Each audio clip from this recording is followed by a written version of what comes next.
What up, my freaks? RuinusInsight here with part 23 of my Total War Warhammer 3 modded Fay Enchantress Old World Classic campaign.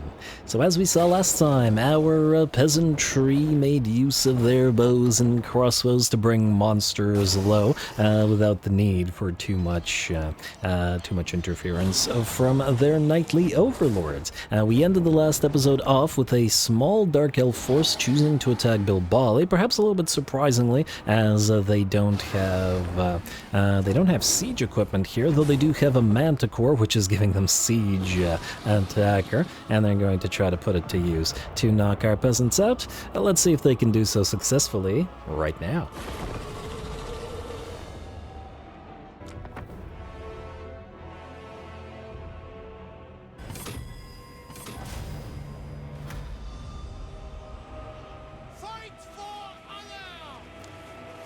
Alrighty, let's see if this particular siege plan is any better than the orcs' previous siege plan.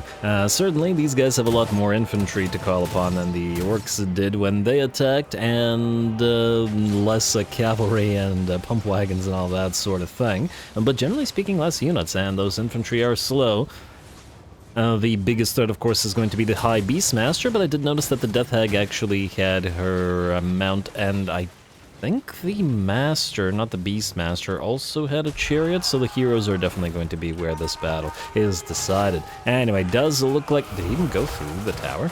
Go either way. Looks like the High Beastmaster on Manticore does manage to reach our line and tries to stop at least a few of the peasant bowmen from firing. We'll surround him with one unit of spearmen at arms. I'm sure they will get ripped to shreds, or at least some of them will, but we have more where that came from. Otherwise, the silver shields or gold shields?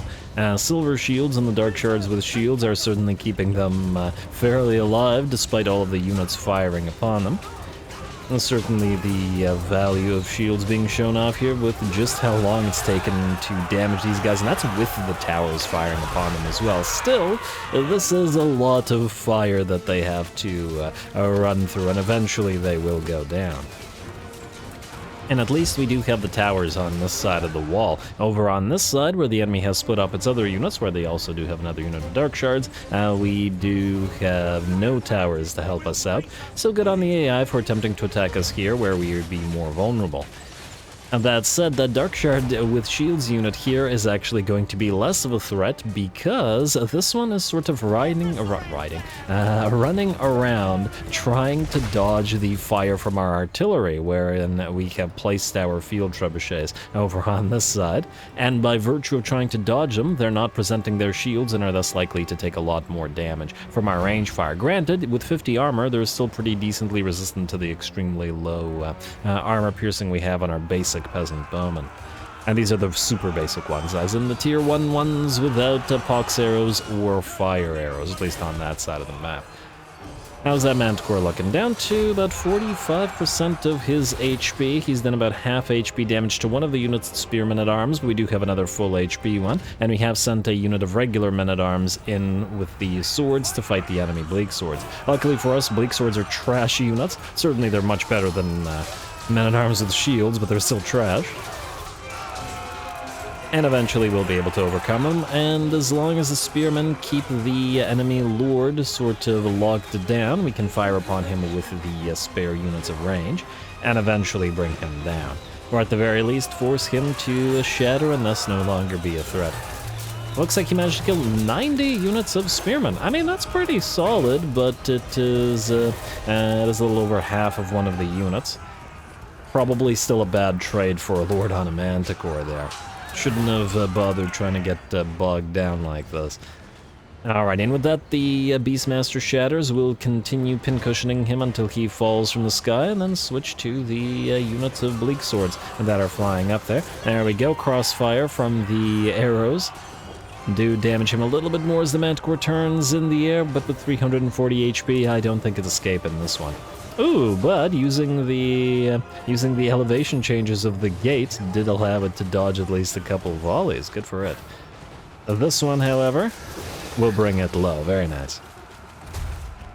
Alright, the Dread Spears are trying to break through the gate, and eventually they will, but the Bleak Swords will shatter by then. How are we doing over on this side? The Dark Shards have been broken, but the Master and the Death Hag are still working away at the gate. And the fact that the Death Hag is such a big target is probably actually going to work in our favor. But we'll see. Anyway, I'm gonna speed this portion of it up because they still have to break through the gate, and that's gonna take a while, and I assume that the Bleak Swords up here have shattered. That's gonna take a bit of work. And let's face it, at this point with the bounce power at 70% in our favor, I don't see the AI winning. Anyway, there we go, the gate has been broken through, and we have set up our range units, one to fire down into the enemy from up on the walls, and the other to fire through the gate. I'm also perfectly happy to sacrifice one of the units of men-at-arms with shields. They will take hits from our trebuchets, while the trebuchets fire upon the Bleak Swords as well. Rank 9 Bleak Swords, by the way. Not something you see too often, I figure. But the Bleak Swords are done, and it looks like the Death Hag is pretty much done as well, breaking and trying to book it on out of there. Though it looks like the enemy Master has other ideas, and will actually push through our Men-at-Arms and our Paladin and try to engage our unit of, or one of our units, of Peasant Bowmen in combat. And Masters are pretty strong, so, well, it would be able to tear through this unit without too much trouble, if it weren't for the fact that we have a Paladin and another unit of Bowmen. Either way, we just gotta knock out the last of the enemy infantry units, and I'd wager that as soon as they are done, the enemy will shatter, even with a reasonably high HP hero remaining. And tactically, nothing else to be said, just waiting out the time for the Bleak Swords to continue, or to finish wavering and straight up shatter. And while they will kill off a few of our men-at-arms, it looks like with that the Bleak Swords are done. The Master has shattered as well, but I find he's probably the less critical unit, so we're going to send our Paladin to ride down and kill the enemy Death Hag, because she's going to move just out of range of the range fire. But fortunately, with 35 movement speed, she's rather slow here. A wounds plus shattered is minus 20, eh? Alright, there we go. I was worried that the hitbox might not allow the Paladin to actually hit the big old construct there, but it looks like we're okay. Or Chariot, Magic Chariot, whatever. Anyway.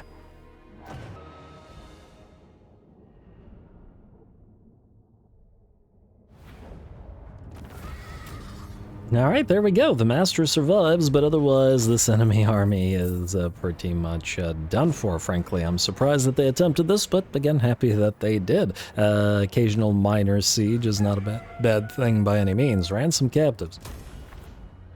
And, oh wow, we're only at the start of the end turn, so who knows?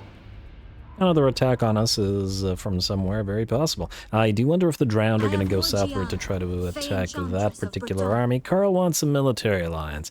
Are we ready to go full-fledged military alliance with Carl? He is strength rank 2 now.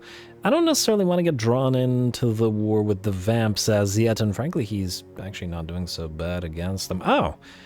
He's fighting Sylvania without fighting Tempelhof, though I'm sure that he will eventually start fighting Tempelhof, eh? Yeah, I'm gonna say no for now, but eventually we will obviously do this. I don't care as much about the Empire's units as I do about the Wood Elven units. And Balthazar Gelcher, kind of in the same situation, though. I don't know if we can get to Balthazar in time to actually save him. His faction is running on fumes by the looks of it. We are nearby, but we do have to take some time to get there. Huh, where's this? Fort Schipple... I don't know... oh, it's right here. Oh! Yeah, okay, that's too far from us to help, and oh, that's the Bone Rattlers. I just saw orcs and I assumed it was the Ironclaw orcs, but it isn't. Peace treaty with coveted passion. No. Oh, wow, look at that. Serena Katrin. The Kislevites are starting to make their way down into the Hell Pit. Oh, that's what I like to see. It was a heck of an endeavor in my Castalton campaign, and took like 20 turns to deal with the rats and root them out, so I'm impressed to see the AI attempting it. This is garbage. We'll auto-resolve, and we will take the cash. Lovely. Oh, I'm so happy we have 2 banners of swiftness for our Grail Guardians now. Ah, there it is. Well, this is annoying. It was always bound to happen, but it is annoying as several of our territories will most likely have to deal with this. And I note that Carcassonne is the one attacking Talzin. But it is what it is. Enter war inside of ally.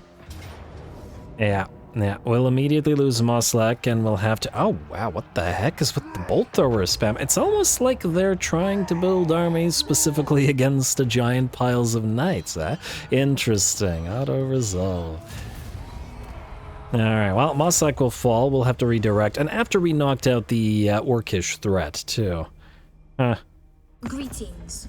Alright, Benito Sordi, what do you want? Military alliance, no. Keep dealing with Aranessa for as long as you remain alive. But funnily enough, the more wars that are declared upon us, the more likelihood other factions try to join in. And pile on, I would imagine. Anyway, what do we have here? Hello! Before the caravan are felled trees, a blockade that prevents the caravan's progress. Bandits appeared demanding a toll. Yeah, okay, I usually don't want to fight the Empire, but this isn't an enemy Imperial caravan, it's Empire bandits, which I can certainly see this. I think we'll fight. Plus, this looks very enjoyable to me. Roughly similar-sized armies. We got our Wood Elves and High Elves, and a couple of Bretonnian units to take on the Imperials. Go.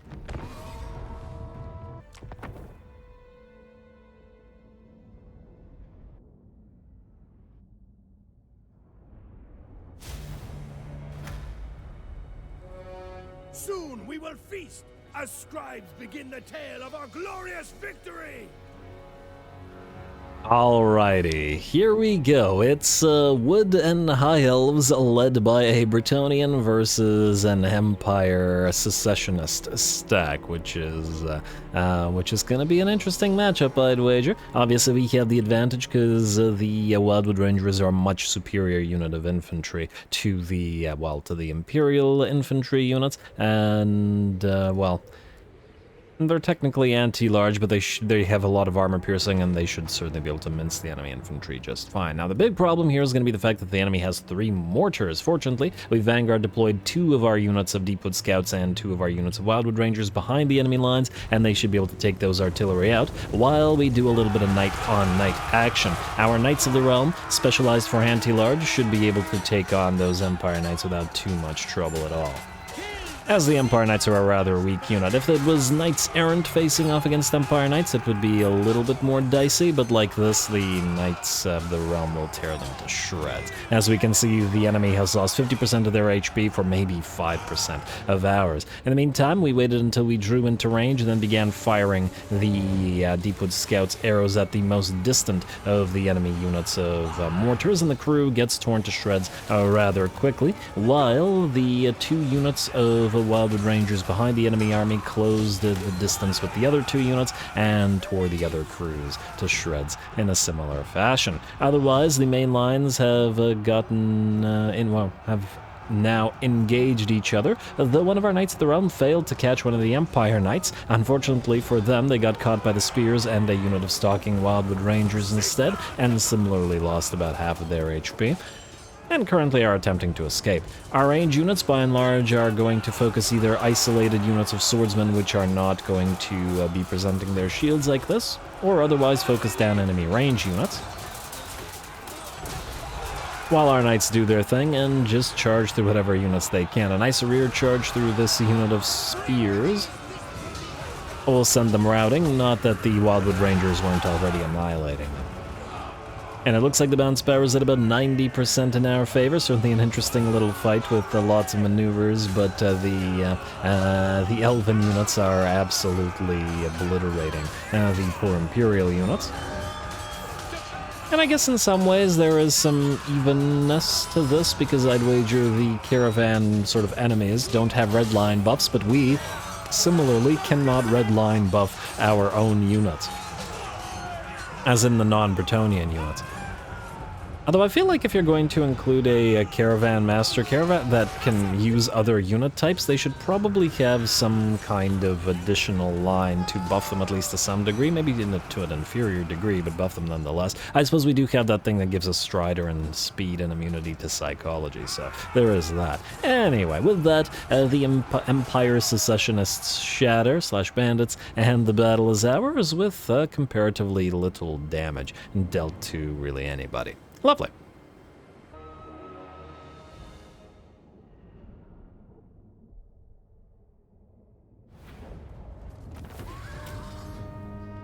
Alrighty, there we go. With only 29 losses, our elven army absolutely tore the enemy to shreds. And we only just barely outnumbered them by 2 troops. Our knights, obviously one tier higher than the Empire Knights, as the Knights of the Realm are a stronger unit. The Knights Errant being the equivalent of the basic Empire Knights, and we're anti-large specialized, so yeah, they had no chance of winning there, and neither did their melee troops have a chance of defeating the Wildwood Rangers, the best of which got 18k damage and 226 kills. Solid work, I gotta say. Well done once again to Jourdain and his caravan. Let's get to the money. And that ends the turn. Yes, yes. Recruitment cost for Alberic, don't care. Enemy killed in battle. Ambush foiled, Cassillon de Paravant. What happened here? Huh. Did that army get destroyed, or is it an ambush somewhere? That's curious. Earthing Rod, Scarecrow Banner, Vagabond, Royal Pegasus for Eleanor of the Braid, Settlement Lost Muslak, we'll deal with the frickin' dwarf shortly, Wafail's Red Eye, Skull Smash is destroyed, alright, perfect. Then in that light, hey, La Femme Nikita's back, alright, we need to steal tech, and this time I guess we're free to steal it from the dwarfs, ooh, or possibly even, oh no, Michaud's under threat, she just built some troops, and I was gonna go after Somjek, yeah, this ain't great. Question is, where are they gonna go? Alright, well, to start off, Cleanse Corruption, Power Sap, I guess. We will want to try to block off one of these armies, I guess. 48% success chance versus 51. Try this one. Slightly smaller, weaker army. If they separate, it'll be a little bit easier for us. They can't take Morton's home because it's a walled settlement. At least, well, they can't unless they both attack. Gaspar Lebeau's ready. Ready for duty, Adelard de Lyonnaise. Yes, good. There's ironic. Kings of the Mountain Diplomacy. Errantry ends successfully against the Dark Elves. An unusual location. It's been a while. All the way up at the Theraville. What do we have here? A Witch Hunter outpost. You know what? Considering the proximity to the Empire, this kind of makes sense. And it's free missile strength when fighting undead or demonic factions. I'll take it. I'll certainly take it. Hero activity, block army failure, unfortunately. Bertrand, take Valley, Florida.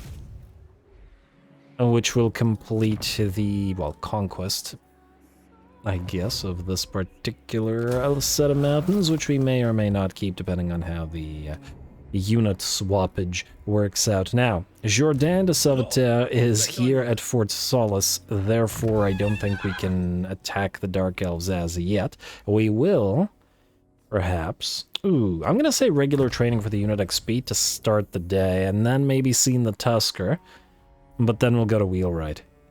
And then by then we'll have Smuggler Space active already. But our caravans are looking better and better. I like it. Huh, what about you two? I probably don't want to dismount on them. Funnily enough, we could upgrade them in this particular caravan to keep them strong, to keep the caravan units stronger, which I might do. Questing Knights feels like it makes more sense in a caravan than a units of Knights of the Realm does it. Doesn't it, rather? From a lore perspective. I'll think about it. In which case we'd probably upgrade them to Casualty or Punishment as well. Anyway, Fay Enchantress. Now, these guys, the dwarfs, I mean, will probably not like us fighting Carcassonne, though they do like us, funnily enough. And they probably won't be happy about us destroying Carcassonne. I did still want that defensive alliance to get access to their units, but if they, like Carcassonne, attempt to attack the Wood Elves, we will take the Wood Elves' side, even against other Bretonnians, most likely. So, yeah. But I digress. We'll go for Fair Bretonnia now, as we've been waiting to get that. I'm just wondering whether we should move the Fay Enchantress away from here, but we should probably knock out Grunstadt, or these guys will start marching armies down here. And we're gonna have to otherwise deal with it. How are the Carcassonne armies looking? So, Bergerac is moving this way. I do wonder which of these armies will succeed. We did want Elemento for ourselves. But I guess this particular army is in play now, and in fact, they can reach Khazad-Weirworn. I think what we're going to do here is besiege Khazad-Weirworn, and we'll see if these guys want to send an army down to relieve the besiegement, because I don't think... Well, let me think of it. Let me just actually... Carcassonne is too well defended for Strathot to take, so... yeah, but they could take Khazad-Nekawakaz, and I frankly would like the gold mine. Even as a yellow territory, that's not so bad. Just wondering whether it might be better for us to occupy a few of these territories quicker, in which case we may want to occupy Khazad-Weirworn right now, and then be ready to march again next turn. Either way, you guys go down there. Where are the... Oh, I don't like the fact that these dwarven armies are still sitting there. Watch them attack the Wood Elves too, and then immediately retake Montlac, which we went through the trouble and a long time to trade. How do these guys feel about them? I mean, they don't hate the Wood Elves. Okay, the Wood Elves don't hate them as much, but they do hate the Wood Elves. Will they ever be strong enough to threaten them, I guess is the question. Whoa, what is this? Clan Moors Science Surge. That's unexpected, but you know, ruins and all that. And it looks like Silostra backed off. Alright, well, either way, Hagen, I would like you to grab a Fragun and then on to Barley Mott. Ooh, Silostra herself is there. And... that's a solid Molder garrison, actually. And it's a walled or a minor... it's a minor settlement. We might take so much damage that Silostra would be a major threat here. This is kind of interesting. Either way, I would like you, Raolas, to move somewhere in such a position where you can't immediately get attacked, but get ready to essentially threaten the... Don't be done. There we go. Threaten the vampire coasties here. We still have to shore up the... well, shore, North Bretonnia. Alright, Fay Enchantress. I guess we should just knock out this, wait. If we ignore Kirak Dromar, we'd actually be able to go to Grunstadt. What's the likelihood that you, Eleanor, can get to Kirak Dromar? Non-existent. Though I do wonder, if we put you to Dockadoom, go thereafter, you'd probably be able to defend Dockadoom quite well. And we can ignore Munzig for now, with the possibility of trading it to these guys for a defensive alliance. It'll also give us a vision of what's going on out here, even if the Wood Elves don't like it so much. Minus 126,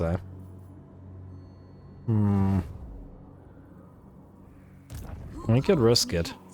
Do these guys have military presence? No, they do not. Do they have military presence here? No, they do not. Oh! Right, there's a ancient battle site here. Yeah, but it's kind of a garbage landmark. Not something we really want. We should also maybe take the chance to grab a few more mercenaries. Wait. Right, you don't have the good mercenaries. You don't have the good stuff. We wanted the Mournfangs out of this encampment. I have seen your heart. We got giants available as well. I'm going to go with grabbing the Mournfangs. They're not for this army, but I will want them. And I also want you to get more Mournfangs back, because I'm on 4 of them. The lady wills. Yeah. It'll be nice. Now, Brasov would be well, actually, this is actually pretty solid. Maybe Evshan can defend this. I wasn't thinking that she could, but that's not so bad. You know what, let's go Awakening of the Wood. You have Earth Bond. Let's go Shield of Thorns, Earthblood, and Lifebloom. And then... I feel like we'll want to be able to overcast Shield of Thorns. Is this a tier 2? It is a tier 2, unfortunately, so we won't quite be able to have a stronger tower, nor the Pegasus Knights. Nonetheless... What would you have of me? You have need of me? Alright, you stay there then. Out of curiosity, if we march stance you, would we be... Nah, we wouldn't be able to get close enough to Brasov to deal with it. Alrighty. It'd be a real shame to lose these units here, but, well, let's just say I'm willing to risk it to some degree. You guys have a lot of artillery. You are able to reach Somjek from here, right? You are. And you are as well. Neither of you, unfortunately, have artillery. Oh, you're not actually able to reach it. And you... have siege attacker, right? Yes, you do. Okay, good. You're going to go to Somjek. And you are going to reinforce for Bretonnia. Come on. Come on. Thank you. Close defeat. We have Gotrek and Felix here, so I'm not super worried about the actual defeat here. And then you go here. Honestly, if we could deal with these armies without sending these guys up there, I was actually... I wanted to send some of these armies up there. Alright, well, either way. Oh, before I forget, I did not, because I did forget, I did not give these guys the court gestures. We can't attack the Slaaneshi without them. So this time we'll start from the bottom, because last time we started from the top. 1. 2. And 3. And one more for Rapunzel herself, 4. Alright, beautiful. That should be hopefully sufficient to not get seduction. Oh, I did not. Okay, well, the seduction didn't happen. I am, however, concerned by the fact that there's a full stack here. Oh my. Well, you're in trouble, Rapunzel. Let's just say that. Now the question is, do we attack or do we take them in the field? We can easily win the fight against Tobaro, though we're liable to take some damage and then use the walls to our advantage, though there's a decent likelihood that the enemy will then besiege us. We do have the advantage in the field. We could get levels fighting this, though, which ain't such a bad thing either. Also, you have spears and battle pilgrims, which I'm now remembering is a different set of buffs, but I feel like the battle pilgrims are nice in this particular army. Let's get battle training and route marcher. That's probably not needed in the fight. You are saving your points. I mean, actually, you do have enough spare points to most likely get at least 1 point in Impassioned, from what I recall from previous friars. You will get increased mobility, fanaticism, give to the lady 1 point in Impassioned, and then hold on to the last, and then Henri, it's gonna be rank 14 for you to be strong. For now, we'll get the chainmail to buff the accompanying lord, go figure. You also buffs... Knights Errant, Knights of the Realm, questing okay, basically all knights, and yeah, all cavalry basically. So Blade Master training. And I guess hard to hit. Oh, and you, like the other legendary heroes, can have both My Vow and Blinding Majesty, which is nice. Wait, therefore, we should probably save the points on you as well. Alright, I will think about this, but let's set things up.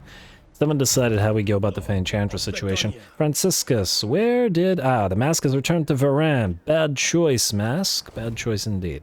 Lord of You are Bretonnia. cunning?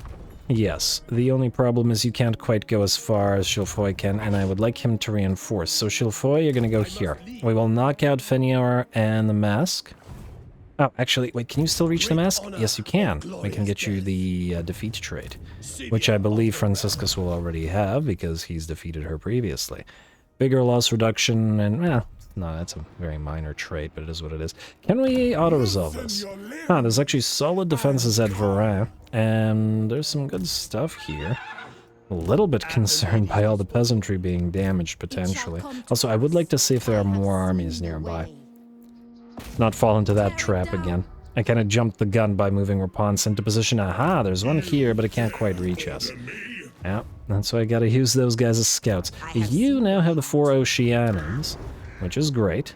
And I've lost sight of Deathmaster Snitch, but that was expected. This is a mysterious island. Therefore, Alberic, you are free to move here to San Luis, and we'll have Camille pick up the mysterious island in full speed stance.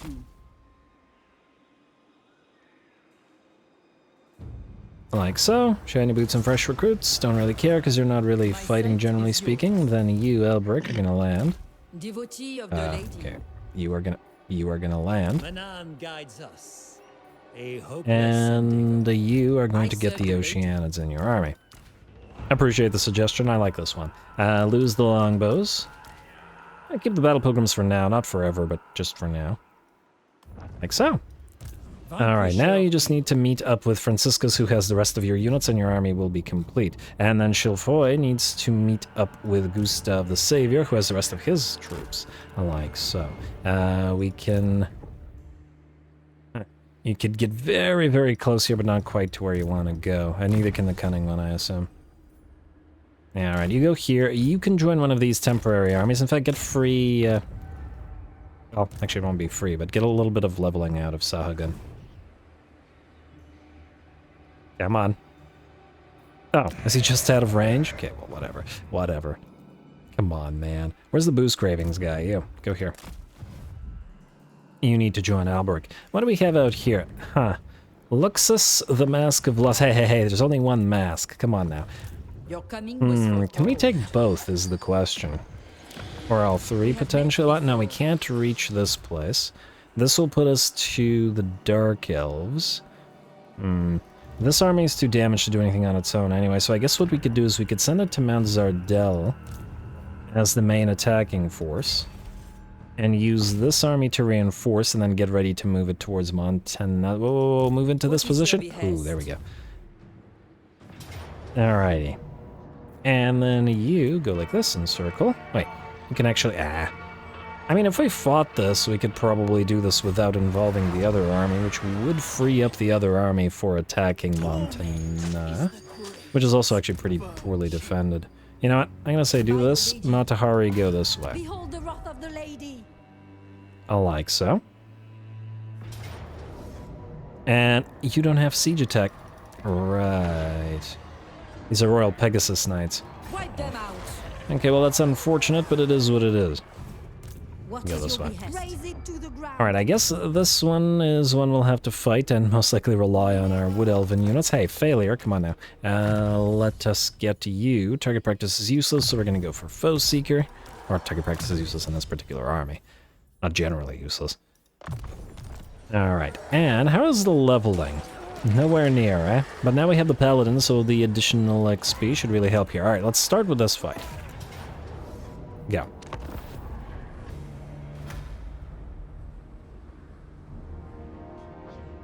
Alrighty, here we go. This should be interesting. We're pretty darn severely damaged going into this fight, and Slaanesh is actually a pretty bad matchup for the basic units of the Brigands. So with their speed, the Vanguard deployment that we're capable of, it doesn't matter over much, and the basic units are extremely fragile and probably can't take more than a single charge. In that light, we're actually going to let the Wood Elf units absorb as much of the damage as possible, so we're going to send the Wildwood Wardens forward first. Granted, they're also fairly fragile, so I don't know how they'll survive this, especially with an 88 charge bonus on the Forsaken of Slaanesh. That is equivalent to or higher than the charge bonus that we have on our Knights. So yeah, this is gonna hurt those poor Wildwood Rangers. In fact, I'm curious to see what their HP looks like.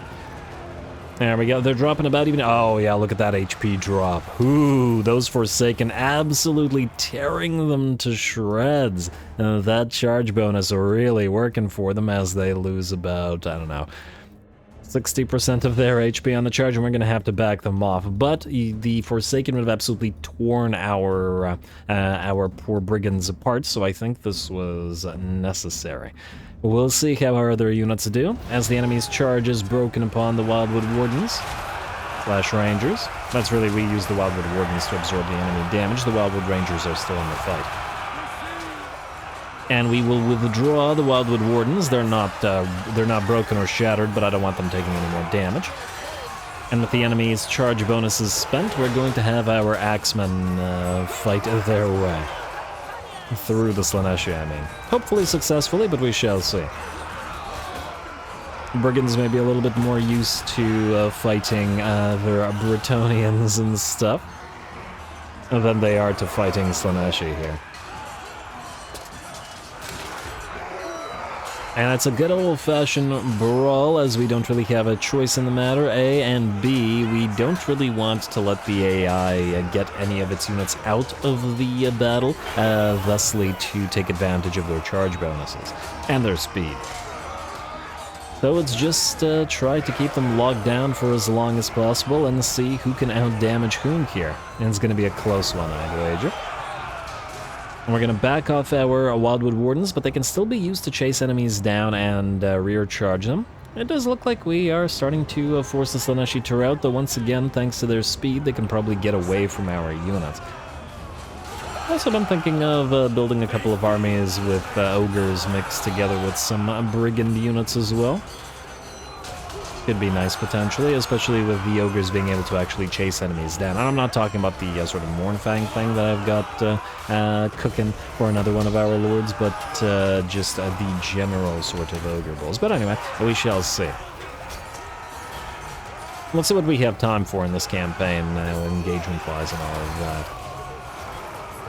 Otherwise, the bounce power has dropped to about 90%, well, risen to about 90% in our favor, and most of the enemy basic Slaaneshi units have routed, but they have not shattered, so a decent amount of them will most likely come back. Still having a little bit of trouble at dealing with the enemy Chaos Spawn, which are pretty darn good at mincing basic infantry, but thanks to the anti-large of the Wildwood Rangers, at the very least until we have the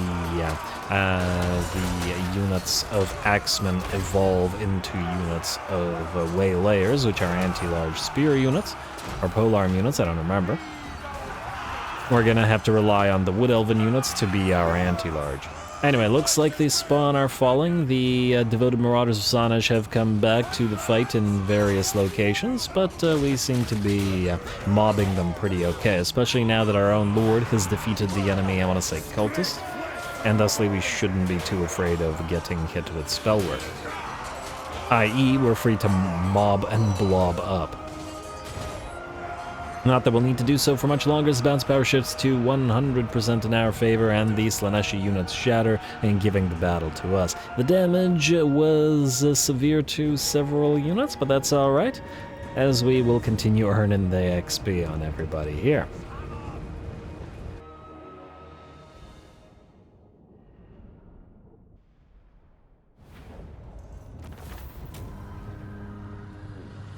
Oh, alrighty, there we go. I think it turned out to be the right decision to absorb the damage on the Wildwood Rangers. They took a lot of damage on the charge and were basically knocked out of the fight immediately, but it allowed the Brigands to move on in and thereby afterwards rack up as much XP as possible, which they need because this army ain't ready until we can evolve those units.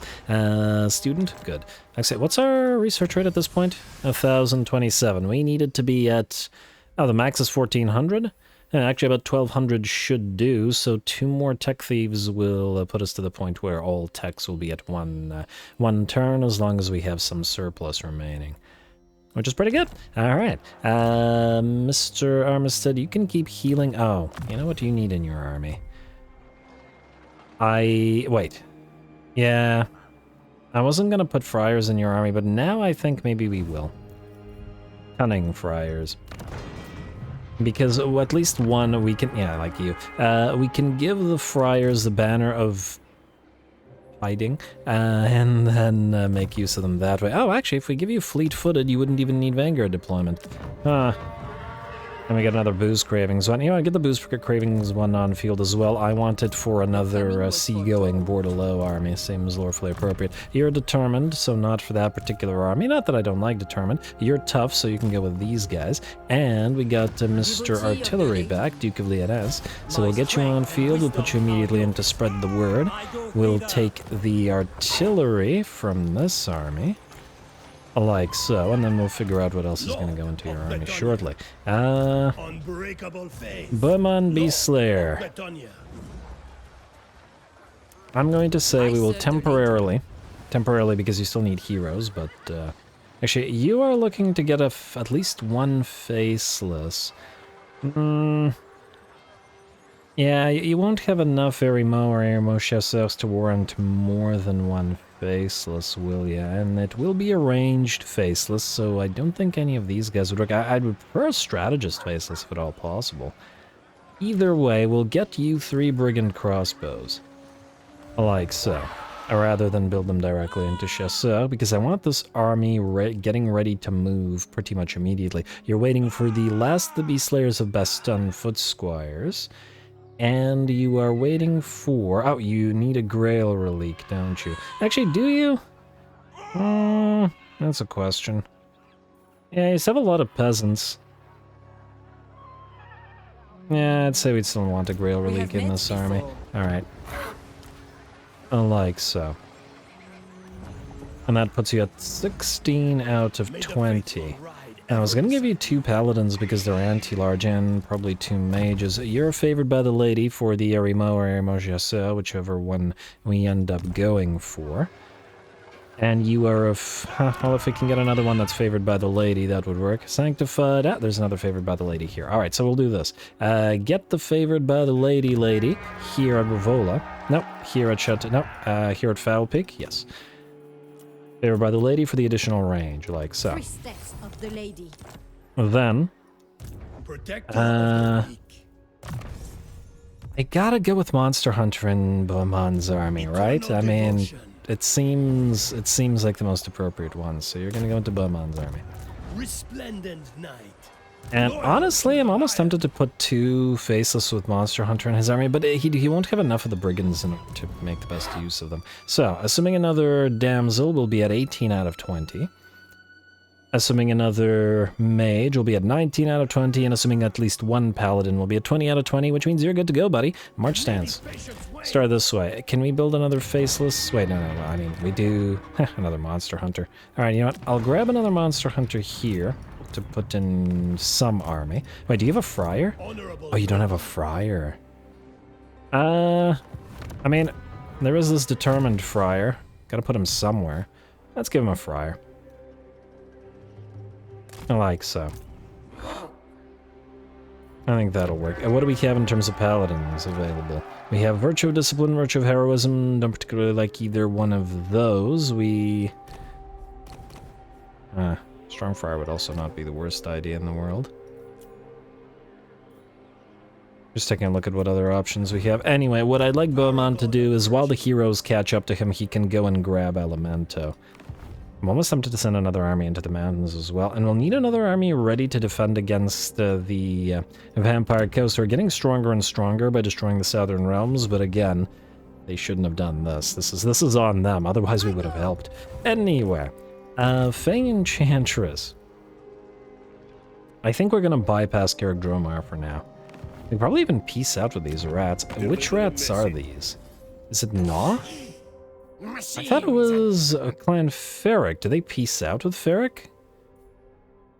We are at war with currently which Skaven? Yeah, it's just Ferric, and just to talk for a second, they won't even peace out. You know what? Fine. Fay Enchantress, kill Dromar then. I'm gonna... Oh, I should put you back into your regular stance. What do we have here? It's Bok the Lethal. Oh, I'm glad I chose to go here then. This is the Lord of the Faction, and it is also... I'm gonna move right here to reinforce, close as you can go. It is also most likely their main stack. I'm gonna be looking pretty weak after this. Like so, and I actually wanted you to move further, but maybe not. If we could sack the place and then capture it with you, there's no guarantee that we can, but maybe would be ideal. Because we don't care about keeping the place, most likely, even with the iron present. I mean, it does give us upkeep reductions, which is nice, but I don't know if we want these mountainous territories.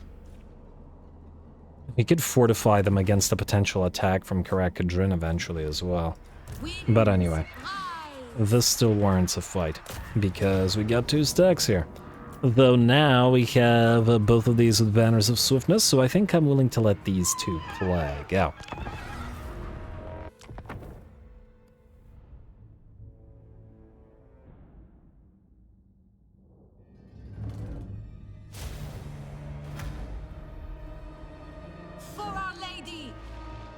Alrighty, here we go. With the second Banner of Swiftness acquired, it is time to set the Grail Guardians loose upon the enemy. And I'm excited to see what they can do together, though I think we know full well. We obviously won't use them to, defeat the enemy, not quite on their own, but effectively defeat the enemy in every battle, but on occasion.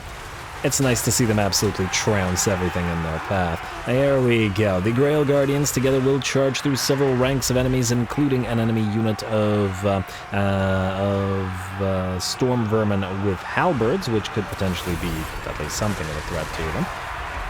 The Plague Claw catapult equipment is in their way and does interfere with their charges a little bit, but we do have to deal with the Plague Claws, otherwise they will fire upon our peasants, which are at the current time, or since the start of the battle, advancing towards the enemy. Still, the Green Knight has, I believe, already defeated, or otherwise is close to defeating the enemy lord, while our Grail Guardians are just absolutely unstoppable, riding through the trees, cutting down or trampling everything in their path. We have left a few of the enemy artillery pieces to fire upon our advancing lines of battle pilgrims, so we will need to actually take out these crews and give them a couple of charges so that they stop.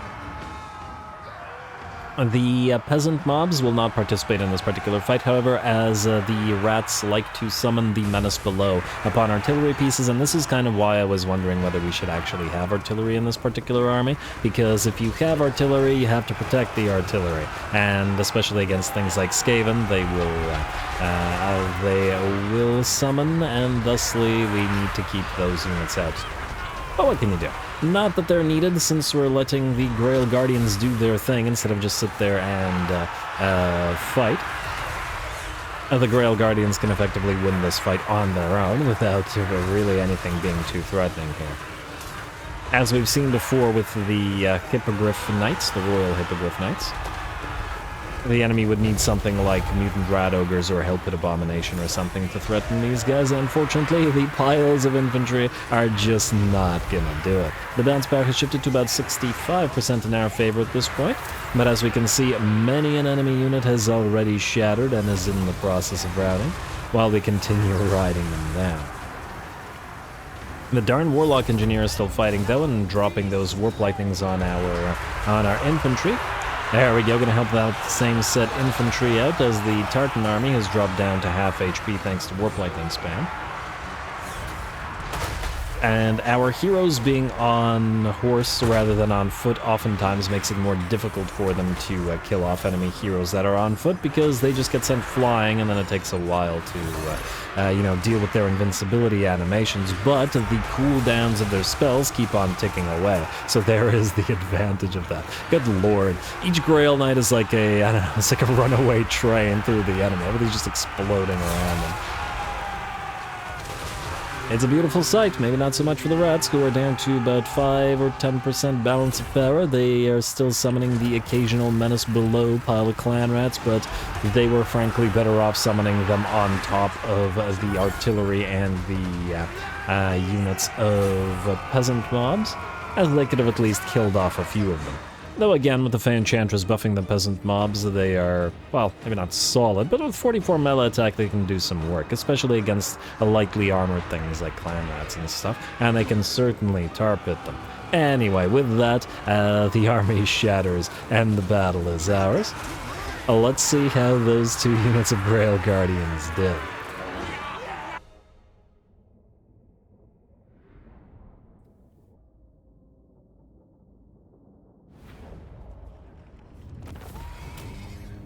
Alrighty, there we go. 100,000 damage to both the Knights of Knee and the Enders Nay. Now no longer having to swap around those banners of swiftness, and whenever we want, we can, let them loose to destroy an army on their own, effectively. Always entertaining to watch, if a little obnoxious. We will sack the As I would say, we will sack the place so we can go to the next territory, but there could very well be other Skaven armies nearby, which kind of risky. You know what? Sack it nonetheless, and then stop. Oh, I didn't click you enough in time. Are you able to occupy this? You are. Occupy it for now. And you don't need the Banner of the Flame, but we will put it on an army. You, Fay Enchantress, if in this stance you cannot reach Cragmere or Grenstad, you are close to both of them. Might be not the worst idea to just knock out the rats as fast as Bretonnianingly possible. And just hope that there isn't an army that could move around the Fay Enchantress and reach Eleanor here. That's gonna be what I'm gonna have to hope. So you, Fay Enchantress, will... Yeah, you're definitely out of range. We'll sit here. And if Eleanor can grab this, we should be able to take Black Falls and then move to their capital as well. Oh, their capital is Cragmere. Well, move to Black Falls after. If we knock out these rats, it will... On the one hand, it'll remove a thorn in the side of Zufbar or Krakadrin, which ain't as great because they're more liable to attack us, and they're actually fairly strong, strength rank-wise. But at the same time, we won't have to deal with them, and I'd just prefer to avoid them if at all possible. Then, I think we're besieging something else somewhere, though damn me if I remember where. Oh, right, there was this situation with Chilfoy and Franciscus, eh? Let's do building first. We've been doing a lot of battles in this particular episode, and we should do a little building, at least of the stuff that is critical. Where is this? Summer's Fall Fort. Oh, right. I haven't decided which direction we're going to take this particular settlement. Castle Bordelot, one of the places where we will build the duchy capital and invest in it because we can get the tier 5 Manans dry docks, and it's worth our time. Castle Brienne, tier 5-able, but not worth it at this time. At the very least, I don't want to spend the 10k. I do want more capacities, though, so we got to keep building these hideouts. They also do make us money. What do we have here? Castle Baston. We could upgrade you to tier 4. I think it's worth it. As opposed to tier 5, it's more worth it. You will upgrade the Royal Barracks. River Grismarie, let's go for the tavern. Wish it was free, but for now... I don't think we should stop the investments into our economy just because this stuff is not free anymore. Estalian Plain. I think a couple more of these brigand bases and then we will be good to go to stop building them. We are at minus... we're plus 168 from buildings. Keep in mind that every chapel gains this plus 2 chivalry per turn, so at least partially counteracts the brigand bases.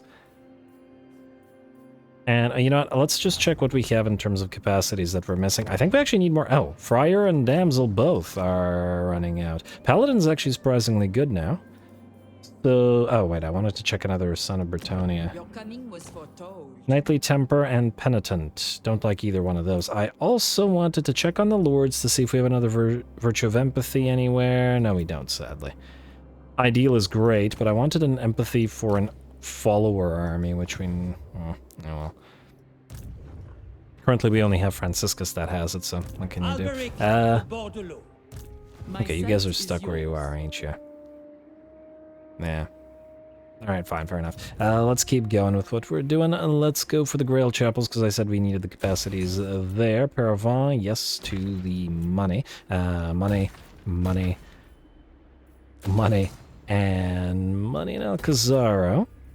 Oh, we're still besieging with Rapans. Hold on to the Black Mountains in their current state. Grung Ikri and Kezad Elgazund. I mean, I guess we could upgrade you. Why not? Those places we're going to trade with a possible exception of the silver mine or gem mine. Treasury is left 3,000, meaning we can't upgrade anything else. I'm going to say uncollect the income here at Cair Dromar.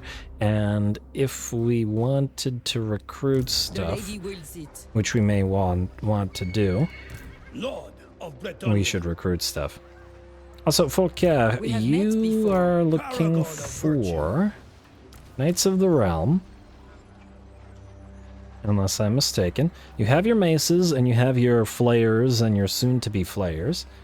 The Knights of the Realm and the Questing Knights. You are missing your friars, obviously. You have your Lost Son. You have your Relique. This is 16 out of 20. What are we missing?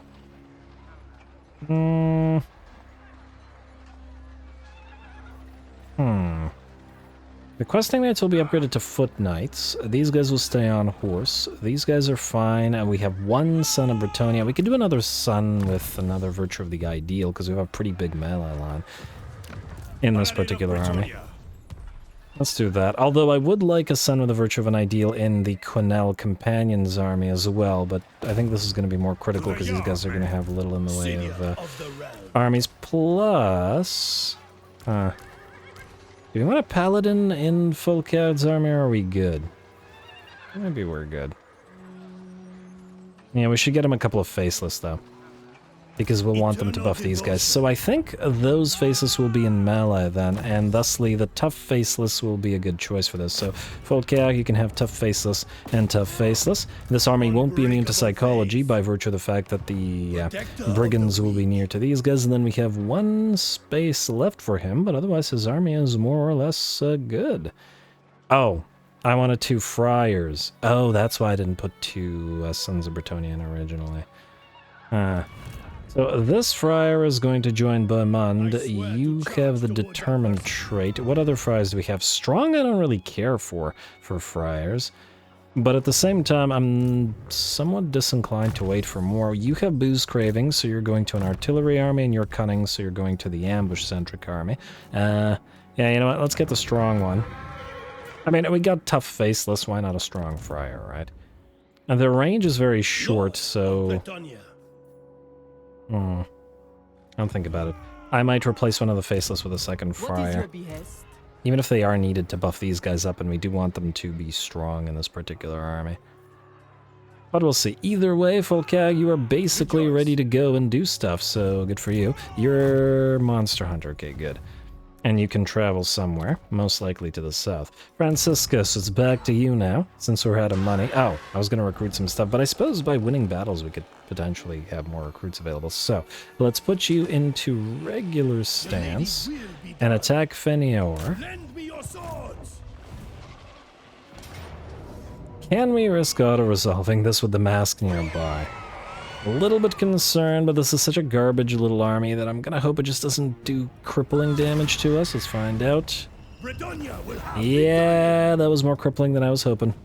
I really wasn't expecting the 3 of the... I was expecting the peasants to get decimated, but for the Knights of the Realm, which we've already seen obliterate Cold One Knights when buffed up by us. But it is what it is.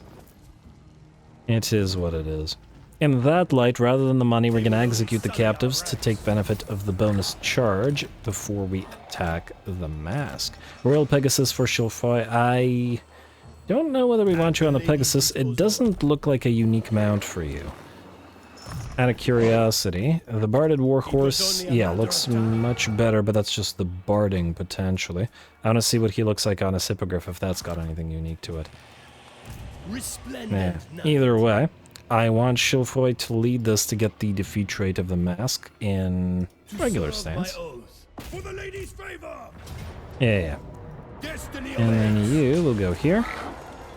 And you will go into, I'm going to say in camp stance, because A, it'll help us heal next turn, but B, it'll also give us the additional melee defense. We're going to want to level for this. You, Chilfoy, will want to max out peasant proficiency, since we're looking to get bowmasters for you. And I once again might replace the peasant bowman, but anyway. Let's also level everybody else up, because it's another fight with the mask, and last time it was a rather difficult one, so we gotta be prepared. Right, new physician, please. You have healer and you have Light of the Lady, which is the important stuff, and then you. We have Headlong Valor, which is the important thing. The Lowly Masses is kind of a negative in your army, so I think... Let's see, we have Stand Your Ground. Most likely you will keep at least some artillery, so I'm gonna say Guided by the Lady is the pick here. And let's get your Blade Master. Alright, the mask. Time to fall once more. Alright, I wanted the extra Twilight Banner to go on a friar in another army than this one. I'll just have to try to remember that we have it, so just don't assign it for now. Go.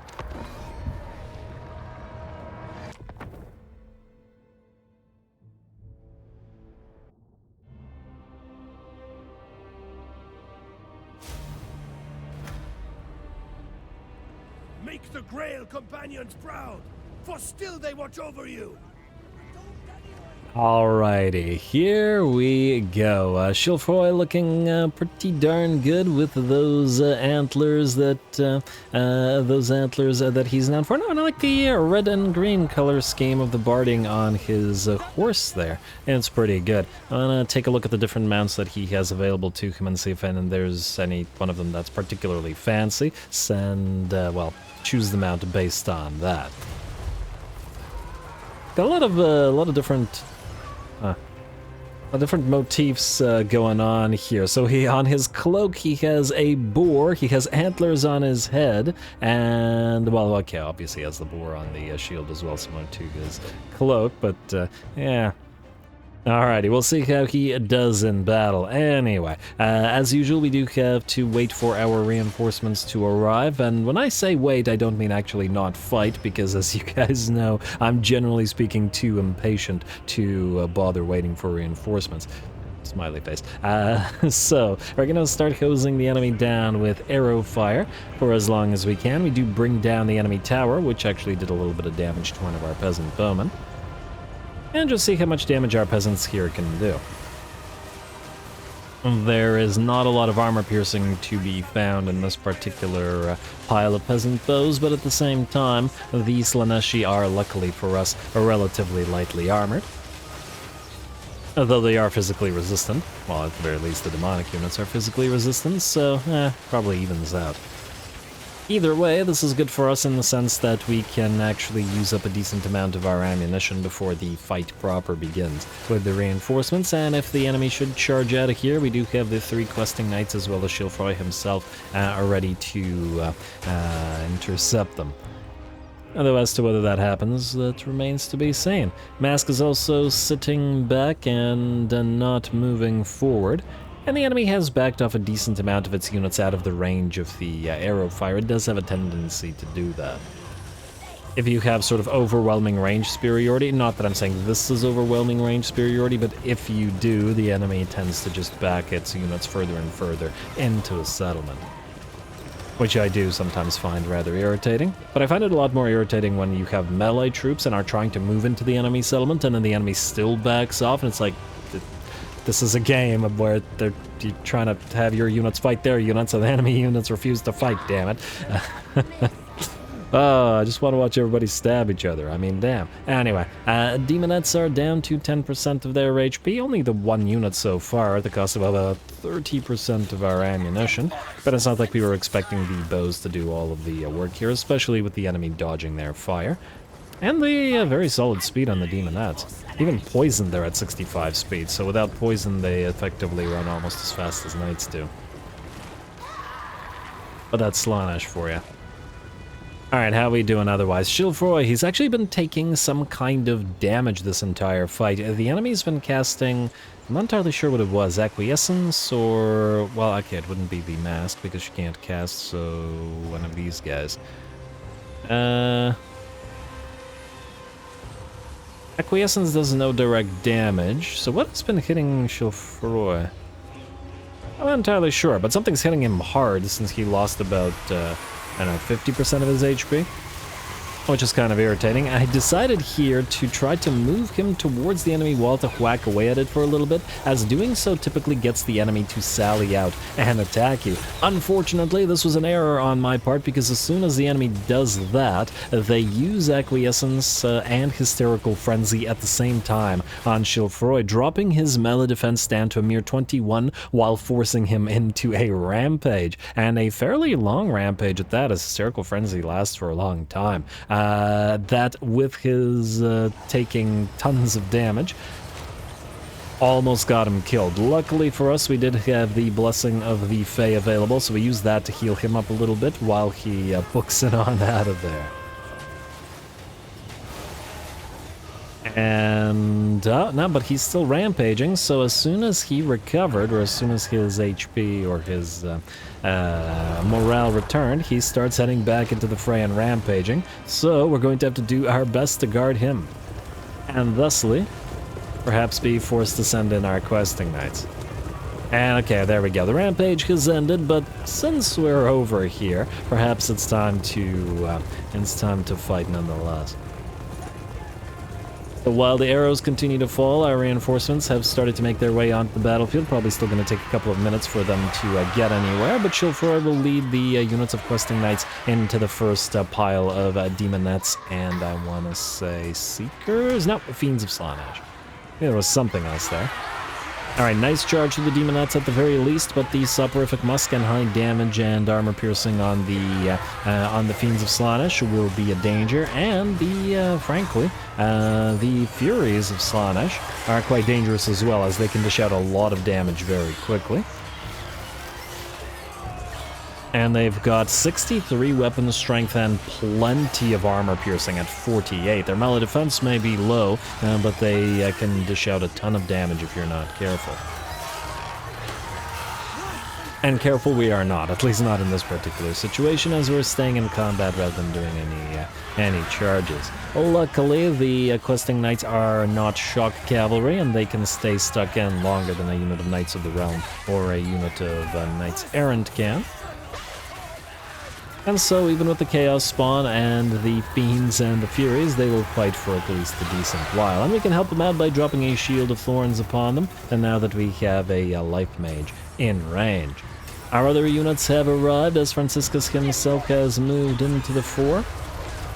And unless I'm mistaken, he is killing one of the Slaaneshi cultists, while the other one gets brought down by the unit of Hippogriff Knights. Or Larus's, rather, not cultists. And there we go. Looks like who's gonna win?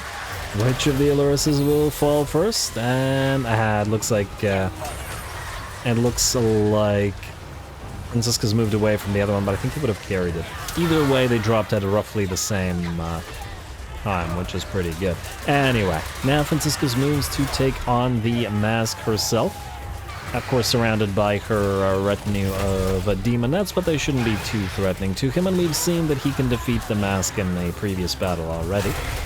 So we know she's not going to be able to take him in one-on-one. Plus, besides, the Mask is more of an infantry mincer, especially with the damage-dealing dance, depending on which one she uses, and is not going to be able to have a good time facing off one-on-one against Franciscus on a Hippogriff here. And a couple more hits will bring the enemy legendary lord low one more time. After all that chasing, annoying though it was.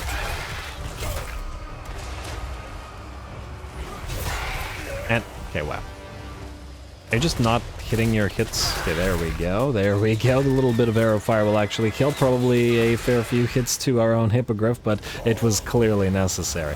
And there we go. Otherwise, the fight where Chauffroy is fighting is still, well, being fought. Go figure. And we have healed him back up to half HP after all of that Slaaneshi magic. It's only fair they used magic to damage him.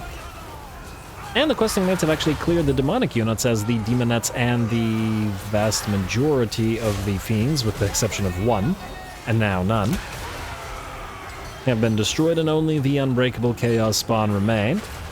And we're going to help bring him down a little bit quicker by sending the units of Hippogriff Knights plus Franciscus himself out to help. Although actually Franciscus seems to be wanting to peel away to fight that newly arriving unit of Devoted Marauders of Slaanesh. Unfortunately for them, we could charge through them, knock them all to the ground, and then keep on charging. I'm actually surprised that the battle has not ended, but it looks like the enemy had backed off enough units from the where the overlapping lines of fire from our range units, as in now both the bowmen and the artillery, and that they have enough units on field still to not cause the battle to be over. Though we are still making our way up this ramp, and it looks like there will be few enough units to stand in our way, and soon we'll be into the enemy settlement itself. Some good air on some of those Slaaneshi units as well. Good job. Alrighty, artillery are once again just out of range as the enemy covers away from us, so we're just going to have to keep advancing them. I'm going to speed this up a teensy bit while we make our way back up the ramp. Whoa, whoa, whoa, whoa. Okay, the Damsel of Life apparently wants to lead the charge. Alright, maybe trying to shame the knights into working a little bit harder here. But that's definitely dangerous, as if the demonettes surround her, she will lose her HP extremely quickly. On the bright side, though, with the questing knights backing her up, the damsel will carry the charge, and it looks like the balance of power shifts fully in our favor, and the demonic units begin their banishment. Of course, the chaos spawn are still on field, being unbreakable and all that. And not being demonic units. But these ones are pretty heavily damaged, probably having taken at least some hits from the arrow fire. Or maybe those were the ones that rushed out of the platform and tried to kill the Chauffeur, very close to it, with all that spell work and stuff too. Good for them. Unfortunately for the AI though, with that the last of the enemy demonettes begin to melt. I believe a unit of Seekers was here destroyed, but was already melting, and with that, the battle is ours. Okay, fine, there's a couple more units still. I thought that they had melted away at this point.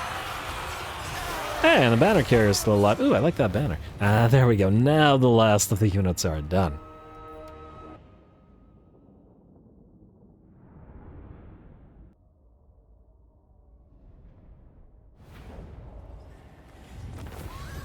Alrighty, there we go. It was a little bit dangerous for Chauffeur there for a moment, as, well, I was too impatient to wait for the reinforcements to arrive, but ultimately he did survive, if just barely so, and the limited number of units that we had in his army got to do plenty of work, so I'm sure they're happy. Plus he's at rank 10, 2 more, and he'll get his unique line just in time for his army to arrive. I like it. Occupy. Like so. Plus we got Savior, and that lovely speed and charge bonus for Franciscus. I don't remember if Chauffeur already has it or not. He does not. Alright, so he'll need to reinforce Franciscus at least once more. We'll see. Hey, free Book of Assure, Scroll of Shielding, Antlers of the Great Hunt. Ooh, a unique item for him.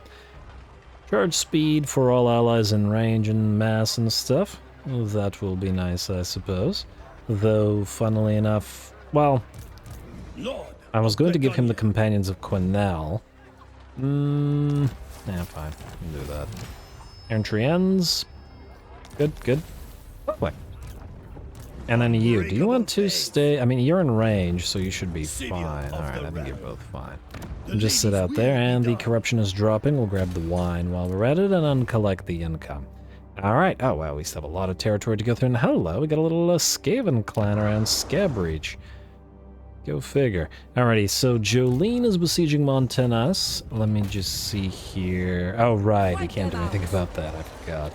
And there is also the issue with Rapunzel and Tobaro as to whether we should attack or wait and attack them both. But there's no guarantee that there isn't another army nearby. Yeah, and I checked the military presence here and here, but I didn't check it here, which is probably where these guys were situated. Go figure. That's a great job to earn SI. Wow, level 32. It'll be a little sad to destroy her after all this, but she doesn't like us, unfortunately. Otherwise, I would have been perfectly happy to ally with Sartosa. Odd as that may seem. You guys are also besieging and will most likely have to attack Somjek, especially because you'll have to break through walls and oh. I was hoping to transfer some units. What is your behest? Especially since you have peasant proficiency in low-born militia, whereas you most likely do not. My sight is yours. But it's too late for that, I think, unless we want to go into March stance, and I don't think we do, so it is what it is. I was tempted to get more ogre mercenaries in this army to get ready to transfer them. I wonder if another man-eaters with ogre pistols would also be nice for the, Destroy them. for this army. I don't quite remember what the count was, but I generally prefer to have, I don't know, I'll think about it. Either way, let's see what else we've got to do this particular turn. Malene Dutrame, you have moved. Oh, you're also, oh man, there's so many to remember. Slay them. Do we sit like this? We can auto-resolve, but I'm willing to bet it'll hurt us a fair bit, and there is a full stack nearby. I feel like this is something I can do between the episodes and then not have to waste the time. It feels like that maybe is the better way to go. What could potentially also happen, though, is these guys could jump down and annoy us here. But by besieging Khazad-Weirworm, we could potentially counteract that, because most likely he'd move to reinforce rather than annoying undefended territories, which would be better. I will consider it, or I might do it between the episode, depending. Maeve the Guardian, we're going to grab a couple more units. Put yourself into March stance now. I think you're ready. What kind of friar do you have? Cunning.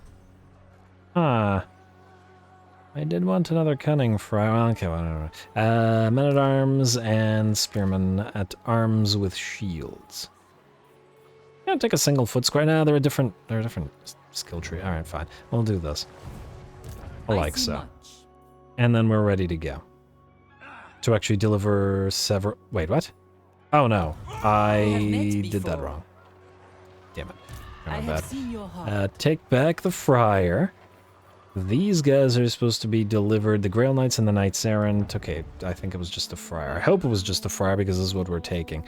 And you need to go down here.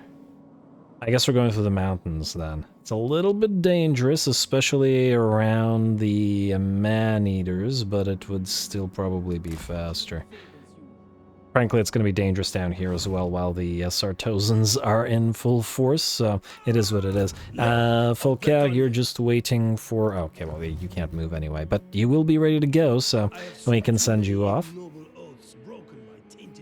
And continue everybody else on their merry way. And Gustav, you are now able to deliver the flyers. Cassien de Caravans, you're waiting because of the presence of these guys. What you can do is raid if you really wanted to, though it is a little bit unchivalrous, I suppose.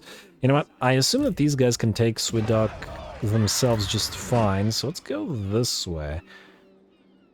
Assuming that that the little army is gone because that faction was destroyed, so you're free to move up here. And trespass, I don't really care about that. Alrighty, and in fact you can channel for the turn, because you still need to. But funnily enough, raiding would have given you a little bit of XP, so there's arguments to be made for both. And I forgot why you have a friar, but whatever. I think I was originally going to make you an army, but we've got a lot of armies running around. How are you doing, incidentally? Still rank 8, eh? So close, and yet so far. Fair enough, though. Leonard, you're going to transfer these to a proper army. Rapunzel, you're besieging. Theodoric de Brigand, you are waiting for your troops. I actually don't remember what I was going to... Oh, wait, Briand's the poet. You're going to have questing knights and probably foot squires then. Bowmen, Berenger... Oh, you're one of the ones that are delivering the extra troops to the hub, which will all probably come in handy here.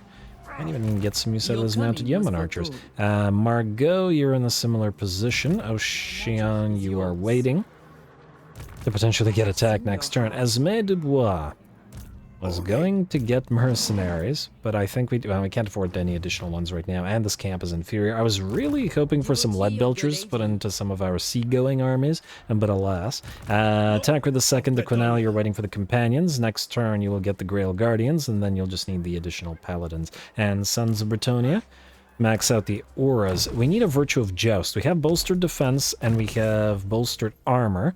We still need bolstered attack. And we still need Virtue of Joust for negative defense, and I think that was it. So at least those two more, ideally. My sight is yours. And then the small army of companions will be ready. You are besieging Frigun. Oh, there's another army that was besieging. Damn, this is a heck of a turn. Alright, you know what? Heck of a turn or not, I think we can't...